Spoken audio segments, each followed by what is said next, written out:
ശ്രുതിതരംഗം പദ്ധതി പാളിയെന്ന തരത്തിലുള്ള പ്രചാരണം അടിസ്ഥാനരഹിതമാണെന്ന് ആരോഗ്യവകുപ്പ് മന്ത്രി വീണ ജോർജ്. ആരോഗ്യവകുപ്പിന് കീഴിലുള്ള സ്റ്റേറ്റ് ഹെൽത്ത് ഏജൻസി പദ്ധതി ഏറ്റെടുത്തതു മുതൽ ദ്രുതഗതിയിലാണ് നടപടികൾ പുരോഗമിക്കുന്നത്. കൃത്യമായി സാങ്കേതിക സമിതി യോഗങ്ങൾ ചേർന്നാണ് കോക്ലിയർ ഇംപ്ലാന്റേഷൻ ശസ്ത്രക്രിയകൾ നടത്തുന്നത്. പുതിയ ഉപകരണങ്ങൾ ഇംപ്ലാന്റ് ചെയ്യുന്നതിനായി സമർപ്പിക്കപ്പെട്ട 84 അപേക്ഷകളിൽ 25 ശസ്ത്രക്രിയകൾ പൂർത്തിയാക്കി. ആശുപത്രികൾക്ക് തുക കൈമാറിയിട്ടുണ്ടെന്നും മന്ത്രി പറഞ്ഞു. നിലവിൽ 112 പേർക്ക് അറ്റകുറ്റപ്പണികൾക്കായി സൗജന്യ സേവനം ലഭ്യമാക്കിയിട്ടുണ്ട്. അറ്റകുറ്റപ്പണികൾക്കൊപ്പം പ്രൊസസർ അപ്ഗ്രേഡേഷനു വേണ്ടി ലഭ്യമായ 120 അപേക്ഷകളിൽ 117നും സംസ്ഥാന ടെക്നിക്കൽ കമ്മിറ്റി അംഗീകാരം നൽകിയിട്ടുണ്ട്. ഇവയും സമയബന്ധിതമായി പൂർത്തിയാക്കും. അർഹരായ എല്ലാ കുട്ടികളെയും പരിഗണിക്കാനുള്ള നടപടികൾ പുരോഗമിക്കവേ ഇത്തരം പ്രചാരണം കുട്ടികളെയും രക്ഷിതാക്കളെയും ആശങ്കപ്പെടുത്തുമെന്നും മന്ത്രി വ്യക്തമാക്കി.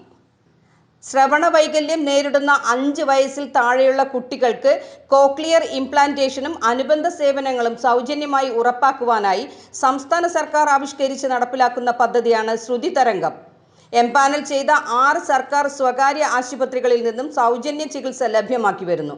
നിലവിൽ ഇംപ്ലാന്റ് ചെയ്ത ഉപകരണങ്ങളുടെ അറ്റകുറ്റപ്പണി, പ്രൊസസർ അപ്ഗ്രേഡേഷൻ എന്നിവ സമയബന്ധിതമായി നടപ്പിലാക്കാനായി സ്റ്റേറ്റ് ഹെൽത്ത് ഏജൻസി കമ്പനികളെ കണ്ടെത്തി KMSEL മുഖേന ടെൻഡർ നടപടികൾ പൂർത്തിയാക്കിയിരുന്നു. മുൻകാലങ്ങളിൽ നിന്നും കുറഞ്ഞ നിരക്കിലാണ് ഈ കമ്പനികളെ തിരഞ്ഞെടുത്തിട്ടുള്ളത്. മെയിൻ്റനൻസ് നടപടികൾക്കായുള്ള തുക കോക്ലിയർ ഇംപ്ലാന്റ് ചെയ്ത ഓരോ കുട്ടിക്കും 50,000 രൂപ വീതം അതത് തദ്ദേശ സ്വയംഭരണ സ്ഥാപനങ്ങൾ വകയിരുത്തി സ്റ്റേറ്റ് ഹെൽത്ത് ഏജൻസിക്ക് കൈമാറുവാനാണ് സർക്കാർ നിർദ്ദേശം.